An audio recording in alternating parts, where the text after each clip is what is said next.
అందరికీ నమస్కారం అండి. ముక్తి చిత్త ప్రశ్న దాంట్లో చెప్పుకుంటున్నాము. అనాత్మ గురించి పరమాత్మ గురించి చెప్పుకుంటున్నాం అన్నమాట.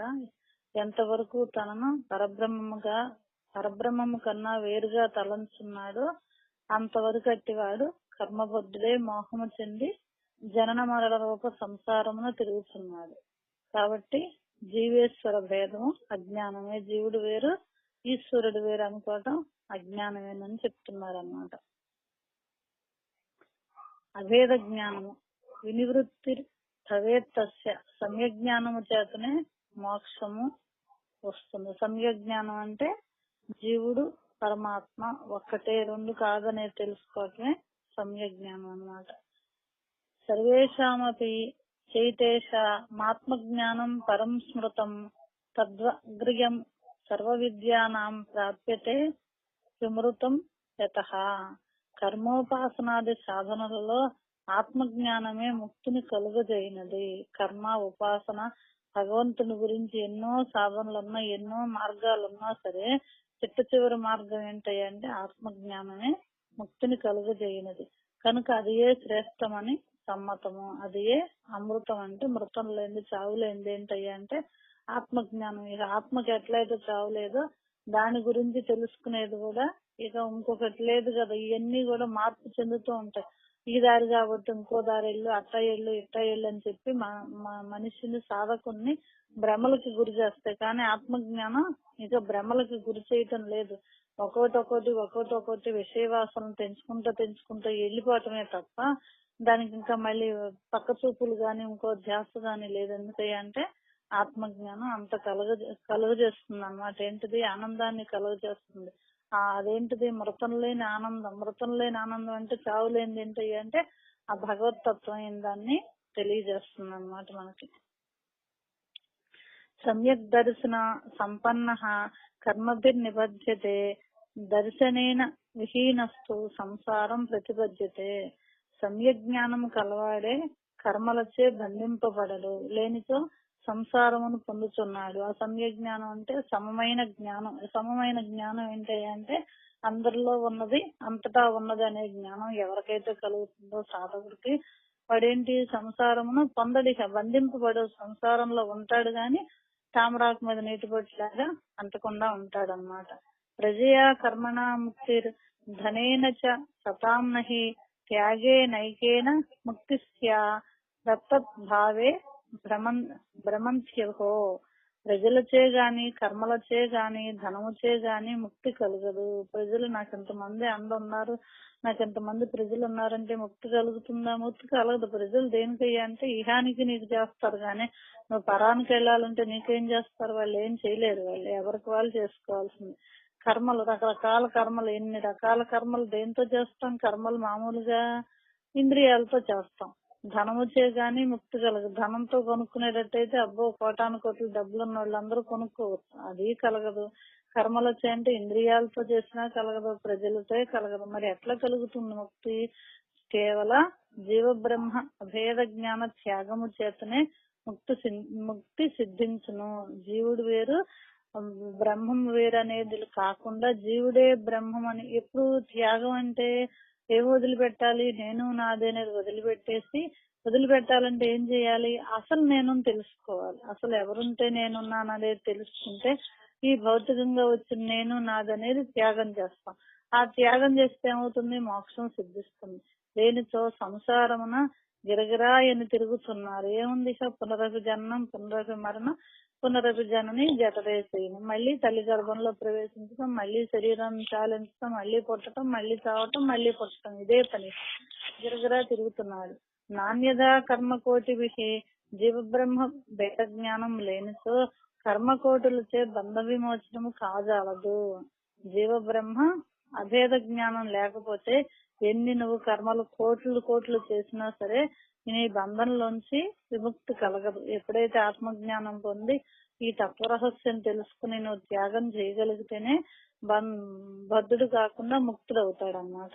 జ్ఞానేన విద్వాంస్ తేజ అభ్యేతి నిత్యం న విద్యతే చన్యథా సత్య సందాహ. అట్టి ఏకత్వ జ్ఞానము చేతనే విద్వాంసుడు పరమాత్మను నిత్యమును పొందుతున్నాడు. లేనిచో దానికి వేరు మార్గం లేదు. అట్లాంటి విద్వాంసుడు అంటే ఎవరు? విద్వత్తు కలవాడంటే బ్రహ్మజ్ఞానం కలవాడు పరమాత్మను నిత్యము పొందుతున్నాడు. నిత్యము అనుక్షణం కూడా పొందుతూనే ఉంటాడు పరమాత్మను. ఎందుకయ్యా అంటే వాడికి ఏకత్వ జ్ఞానం వచ్చింది. ఎక్కడ చూసినా దాన్నే చూస్తాడు అన్నమాట, ఇంకొకటి చూడడు. దానికి మనకి వేమన ఏదో పద్యం ద్వారా తెలియజేస్తున్నారన్న. చెక్క మెచ్చి చెప్పు ఒక్కడే దేవుడు. ఎట్లా? చెక్క మెచ్చి చెప్పు ఒక్కడే దేవుడు, నిక్కముగను లోన నిలచియుండు, చక్కజూజునతని సంతోషమున ముంచు విశ్వదాభిరామ వినురవేమ. టెక్కం అంటే జెండానండి. అంటే జెండా అని కాదు అక్కడ, అది అట్లా ఎత్తు ప్రదేశంలో ఉంది. అందరికీ తెలిసే విధంగా టెక్క మెత్తి చెప్పు ఒక్కడే దేవుడు. ఎత్తు ప్రదేశం అంటే భౌతికంగా ఏ జెండానో లేకపోతే ఏ డాబానో అనుకోవటం కాదు. తనలో తానే ఆ స్థితికి వెళ్ళిపోవాలి. ఉన్నత స్థితికి వెళ్ళిపోయినప్పుడు ఒక్కడే దేవుడు. ఎందుకని? తనకంత స్థితి కలిగింది కదా, విద్వాంస స్థితి కలిగింది. ఒక్కడే మార్గం, వేరు మార్గం లేదని ఎప్పుడైతే తనకు ఆ ఏకత్వ జ్ఞానం కలిగిందో అప్పుడు చెబితే నిక్కముగనులోన నిలచి ఎక్కడున్నాడు? నిజంగా భగవంతుడు లోపల నిలిచి ఉన్నాడు, హృదయంలో టెస్ట్ వేసుకుని ఉన్నాడు. చక్క చూచునతని సంతోషమున ముంచు. నువ్వు ఎప్పుడైతే చక్కగా చూసావో అతన్ని, ఆ పరమాత్మని నిన్ను సంతోషంలో ముంచుతాడని విశ్వదాభిరామ వినురవేమ అంటున్నాడు అన్నమాట వేమన యోగి. సంతోషం అంటే ఏంటి? ఇక్కడ ఆనంద స్వరూపం. చక్కగా చూడాలి నువ్వు చక్కగా చూడటం అంటే ఏంటి? ఏకాగ్రతతో ఎప్పుడైతే చూసావో నిన్ను సంతోషంలో ముంచుతాడు. ఎప్పుడు కూడా ఆనంద స్వరూపుడుగా వెలుగొందుతావని చెప్తున్నాడు వేమన యోగి మనకి. దానికి ఇంకా వేరు మార్గం లేదు, ఒక్క ఏకత్వ జ్ఞానమేనని చెప్తున్నాడు అన్నమాట. ఆశ్రమై నచ వేదైశ్చ యజ్ఞ సాంఖ్యైర్ వతైస్తథా ఉగ్రైస్తపోభిర్విధైర్ దానైర్ నానా విధైరపి న లభంతే తమాత్మానం లభంతే జ్ఞాని న స్వయం. సన్యాసాద ఆశ్రమముల చేతను, వేదముల చేతను, యజ్ఞముల చేతను, సాంఖ్యముల చేతను, వ్రతముల చేతను, ఉగ్రతపముల చేతను, అనేక విధి విధానముల చేతను ఆత్మను పొందుటలేదు. మరి ఎట్లా పొందాలంటే చెప్పుకొచ్చాడు కదా ఇందాక, త్యాగం చేతే జీవ బ్రహ్మకి అభేదంతో ఉంటేనే పొందుతాం.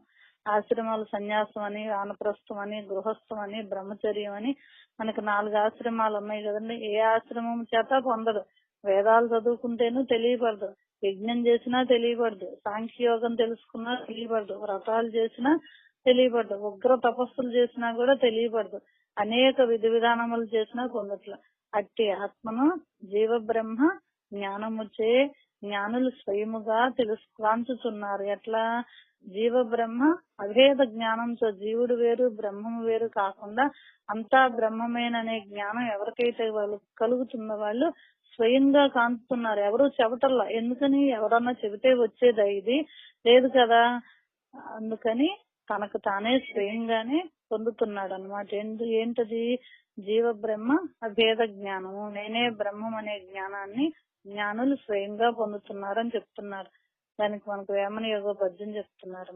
వేద శాస్త్రములను విరివిగా తానేర్చి వాదమాడువాడు వట్టివాడు, సారమైన గుర్తు సాక్షిగా నెంచుము విశ్వదాభిరామ వినురవేమ. వేద శాస్త్రములను విరివిగా తానేర్చి, అష్టాదశ పురాణాలు, శాస్త్రాలు, 6 శాస్త్రాలు, వేదాలు అన్ని విరివిగా తానేర్చి బాగా చదువుకుని నేర్చుకున్నాడు. ఏం చేస్తాడు? వాడు వాదిస్తాడు. వాదమాడు వాడు వట్టివాడు. వాదించేవాడు ఎవరు? వాడి దగ్గర ఏం సరుకు లేదు. వట్టివాడు అంటే ఖాళీగా ఉంది, లోపల ఏం ఖాళీగా ఉంది? ఆత్మజ్ఞానం లేదు. ఊరినే శాస్త్ర జ్ఞానం కలిగి సంస్కృతం వచ్చి పండితుడై వాదిస్తాడు. వాదిస్తే ఏమొస్తుంది? ఏమి రాదు.